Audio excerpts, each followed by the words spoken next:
Basically, in the late 1990s, it was realised that in this area of the country over here in the east, there wasn't really a good provision of quality international education for the children of the area, and also to attract people to come and work at Grupo Puntacana.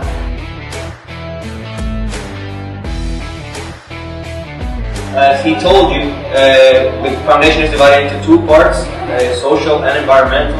We're going to focus more on the environmental part of the foundation today, which includes the coast and some animals and preserving the wildlife in Grupo Puntacana. The social foundation, I'm going to talk to you a little bit about it. It does things like help the community here in Puntacana.